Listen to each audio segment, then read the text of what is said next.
Ce jeudi 16 mars, dans un entretien exclusif à Paris Match, Dominique Tapie est revenue sur la mort de son mari, Bernard Tapie, survenue en octobre 2021. Elle a révélé s'être retrouvée du jour au lendemain sans argent après sa disparition.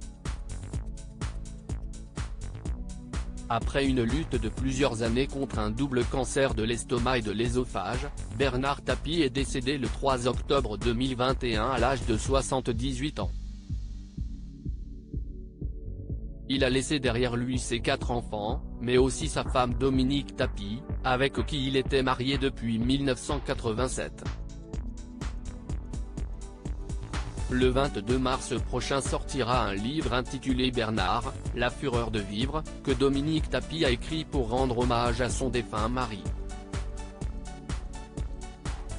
À cette occasion, elle s'est confiée dans une interview exclusive dévoilée dans le magazine Paris Match de ce jeudi 16 mars 2023. Dominique Tapie en liquidation personnelle après la mort de son mari. Dans cet entretien, Dominique Tapie aborde à cœur couvert plusieurs sujets, notamment la rumeur de liaison de Bernard Tapie avec Ophélie Winter. Elle a aussi parlé des soucis financiers de son mari, elle qui a hérité de ses importantes dettes. Paris Match avait d'ailleurs fait savoir que peu de temps après la disparition de Bernard Tapie, elle s'était retrouvée à la rue. Une information qu'elle a confirmée dans cette interview. Oui, si est ce qui s'est passé. Je me suis retrouvé, du jour au lendemain, en liquidation personnelle. Je n'avais pas de quoi acheter la pierre tombale. On a coupé toutes mes cartes de crédit. On m'a même coupé le téléphone, a-t-elle révélé. Bernard me disait de ne pas m'en faire.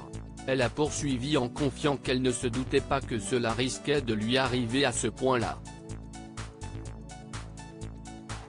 Je n'avais eu de cesse de demander à Bernard ce qu'il se passerait quand il ne serait plus là. Il me disait de ne pas m'en faire, que la seule chose que voulaient les juges, c'était sa peau et que, une fois qu'il l'aurait, il me lâcherait, a-t-elle précisé.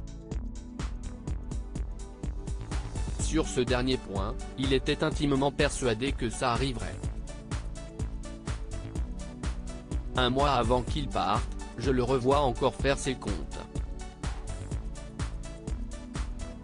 Il avait calculé qu'en vendant ses actifs, il pourrait totalement rembourser ce qui lui avait été alloué lors de l'arbitrage, ce qui a d'ailleurs été le cas, a confié Dominique Tapie. À lire aussi: merci à ceux qui déposent des fleurs sur sa tombe, le message émouvant du petit-fils de Bernard Tapie le jour de son anniversaire.